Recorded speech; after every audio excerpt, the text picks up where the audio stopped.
F9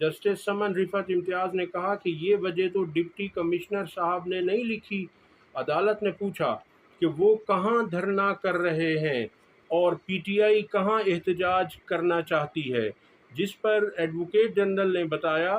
کہ انہوں نے ڈی چوک میں دھرنا دینا ہے، یعنی جماعت اسلامی نے ڈی چوک میں دھرنا دینا ہے، اور تحریک انصاف نے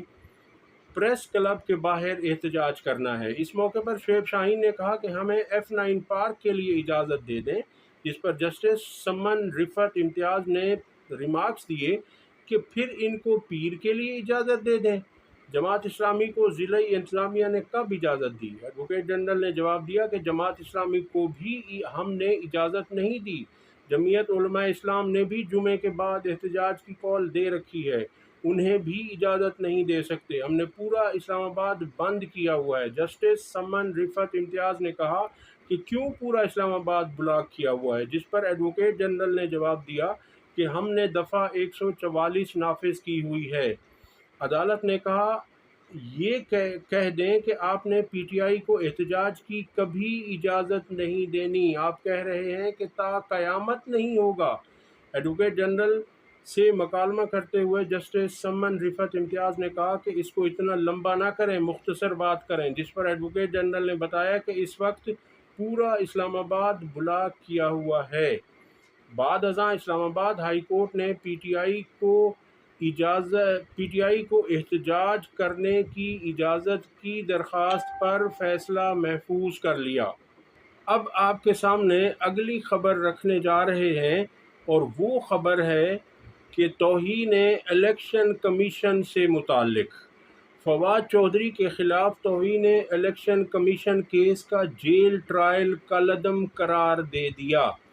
اسلام آباد ہائی کورٹ کی جسٹس سمن رفعت امتیاز کی عدالت میں یہ کیس بھی زیر سماعت تھا، اور اس کیس میں عدالت عالیہ نے الیکشن کمیشن کا جیل ٹرائل کالعدم قرار دے دیا۔ اسلام آباد ہائی کورٹ میں فواد چودھری کے خلاف توہین الیکشن کمیشن کیس کی سماعت ہوئی۔ اسلام آباد ہائی کورٹ کی جسٹس سمن رفعت امتیاز نے درخواست پر فیصلہ سنایا۔ عدالت نے الیکشن کمیشن کی جیل کی مکمل کارروائی اور فواد چودھری پر اڈیالہ جیل میں عائد فرد جرم بھی کالعدم قرار دے دی۔ 11 جولائی کو بانی P T I Imran Khan اور سابق وفاقی وزیر کے خلاف توہین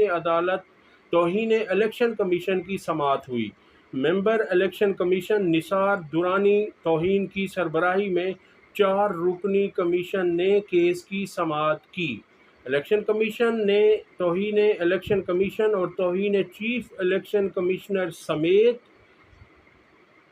توہین چیف الیکشن کمشنر کیس میں فواد چودھری کے وارنٹ گرفتاری جاری کرتے ہوئے کیس کی سماعت 7 اگست تک ملتوی کر دی تھی۔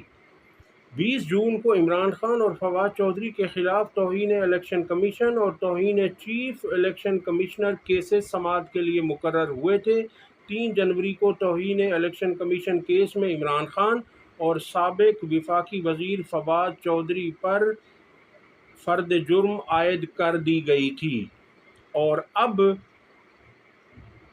اسلام آباد ہائی کورٹ نے توہین الیکشن کمیشن کیس کا جیل ٹرائل بھی کالعدم قرار دے دیا، اور جو فرد جرم عائد کی گئی تھی فواد چودھری پر، اسے بھی کالعدم قرار دے دیا ہے۔ یہ بہت بڑی خبر ہے۔ اگلی خبر آپ کے سامنے رکھتے ہیں کہ الیکشن کمیشن نے اسلام آباد سپریم کورٹ سے جو مخصوص نشستوں کا فیصلہ آیا تھا، اس پر الیکشن کمیشن نے سپریم کورٹ سے فیصلہ کرنے کا ارادہ ظاہر کر دیا ہے۔ ان کا کہنا ہے کہ اس فیصلے میں ہمیں کچھ وضاحت درکار ہے، اس لیے ہم سپریم کورٹ سے رابطہ کریں گے، اور اس رابطہ کرنے کے بعد صورتحال واضح ہوگی کہ ہم نے کیا کرنا ہے۔ واضح رہے کہ الیکشن کمیشن نے تحریک انصاف کے 39 لوگوں کو نوٹیفائی کر دیا ہے، یعنی انہیں تسلیم کر لیا ہے کہ یہ تحریک انصاف کے ممبران ہیں۔ یہ وہ 39 لوگ ہیں جنہوں نے اپنے کاغذات نامزدگی میں پارٹی کا نام لکھا تھا تحریک انصاف، مگر جو 41 لوگ ہیں، جو دوسرے 41 لوگ تھے جو مخصوص نشستوں کے کیس میں سامنے آئے اور انہوں نے اپنے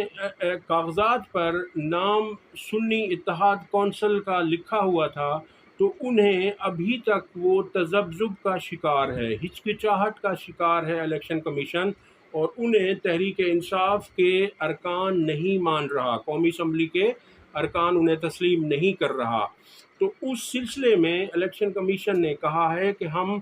دوبارہ سپریم کورٹ سے رابطہ کریں گے اور سپریم کورٹ کے احکامات کی روشنی میں پھر ہم فیصلہ کریں گے۔ اب یہ اتنا واضح فیصلہ تھا کہ اس فیصلے میں کوئی گنجائش ہی نہیں ہے، مگر چونکہ الیکشن کمیشن حسب عادت مجبور ہے کہ وہ لنگر آن کرے، وہ تحریک انصاف کو آسانی سے یہ سیٹیں نہیں دے گا کسی صورت میں، کیونکہ اسے بہت سے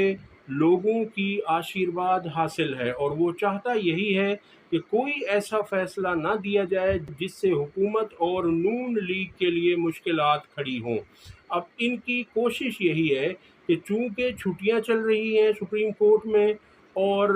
حکومت کا جو نظر ثانی تھی اسی کیس میں وہ چونکہ لگ نہیں سکی، 3 رکنی جو کمیٹی ہے جو یہ فیصلہ کرتی ہے کہ کون سے بینچز بنائے جائیں گے اور سماعت کے لیے کب مقرر کیا جائے گا، تو اس میں جو 2 ججز ہیں انہوں نے قاضی فیض عیسیٰ سے اختلاف کیا تھا اور ان کی اکثریت تھی، تو فیصلہ 2-1 سے آیا۔ اس کمیٹی میں جسٹس منصور علی شاہ اور جسٹس منیب اختر شامل ہیں۔ ان دونوں کا فیصلہ تھا کہ یہ جو ریویو ہے، یہ جو نظر ثانی کی اپیل ہے حکومت کی، اسے چھٹیوں کے بعد لگایا جائے، مگر قاضی صاحب بضد تھے، مصر تھے اس بات پر، وہ اصرار کیے جا رہے تھے کہ اس نظر ثانی اپیل کو فوراً لگایا جائے، کیونکہ اس نظر ثانی میں قاضی صاحب کے بہت سے مفادات پوشیدہ ہیں، اور ان میں ایک واضح اور بڑا مقصد انہیں 3 سال کی ایکسٹینشن ملنا ہے، مگر جب انہیں ناکامی ہوئی تو پھر اب یہ الیکشن کمیشن بھی اسی راستے پر چل رہا ہے کہ الیکشن کمیشن بھی کہے گا کہ 2 مہینے تک اس طرح سے کھینچا جائے، لنگر آن کیا جائے، اور ہم بھی کہیں گے کہ جی یہ تو جو چھٹیاں تھیں اور ہمیں یہ فیصلہ سمجھ میں نہیں آ رہا تھا۔ تو اس لیے ہم انتظار کر رہے تھے کہ جیسے ہی سپریم کورٹ کے ججز چھٹیوں سے واپس آئیں تو ہم ان کی خدمت میں پیش ہو کر اس میں ان سے ان کے احکامات کی روشنی میں پھر ہم فیصلہ کریں کہ ہمیں کیا کرنا ہے۔ اب اس میں واضح بات یہ ہے کہ الیکشن کمیشن کا کہنا یہ ہے کہ چونکہ تحریک انصاف کا اسٹرکچر ہی قائم نہیں ہے، اس وقت سے جب سے تحریک انصاف نے انٹرا پارٹی الیکشن نہیں کروائے تھے اس کے بعد سے اس کا اسٹرکچر نہیں ہے، حالانکہ یہ غلط بیانی ہے، اس لیے کہ جو 39 سیٹوں کا فیصلہ کیا ہے، جو 39 لوگوں کو نوٹیفائی کر دیا ہے الیکشن کمیشن نے، تسلیم کر لیا ہے کہ یہ 39 لوگ تحریک انصاف کے ارکان ہیں، ان پر بھی ان تمام ڈاکومنٹس پر، کاغذات پر، نامزدگی کے اور الیکشن کے جو کاغذات تھے ان سب پر چیئرمین بیرسٹر گوہر خان کا نام لکھا ہوا ہے۔ انہیں تو الیکشن کمیشن تسلیم کر رہا ہے، باقی جو 41 لوگ ہیں ان کے نومینیشن پیپرز پر بھی بیرسٹر گوہر کا ہی سائن ہے، اور تمام جو خط و کتابت الیکشن کمیشن تحریک انصاف کے ساتھ کرتا ہے وہ انہی کے تھرو کرتا ہے، لیکن اب چونکہ ان کے ہاتھ میں ایک بہانہ آ گیا ہے اور اسی بہانے کو ہی تلاش کرتے ہوئے انہیں اتنا ٹائم ہوا، چونکہ یہ 12 جولائی کو فیصلہ آیا تھا، اور اس کے بعد سے اب آپ دیکھ لیجئے کہ آج 25 ہو گئی ہے، تو انہوں نے کوشش کی اور انہیں ایک پوائنٹ یہ مل گیا، اور اسی پوائنٹ کو یہ لے کر آپ آگے چل رہے ہیں۔ تو اب جو ہے نا دیکھتے ہیں کہ انہیں فیصلے پر عمل تو کرنا پڑے گا، لیکن یہ ہے کہ ان کی کوشش ہے کہ جتنا ڈیلے ہو سکے ہم اسے ڈیلے کریں اور تحریک انصاف کو مزید تھوڑا سا پریشان کیا جائے۔ اب تک کے لیے اتنا ہی۔ اگر آپ کو ہماری ویڈیو پسند آئی ہو تو اسے لائک اور شیئر ضرور کریں، اور ہمارے چینل کو سبسکرائب کریں۔ اللہ حافظ۔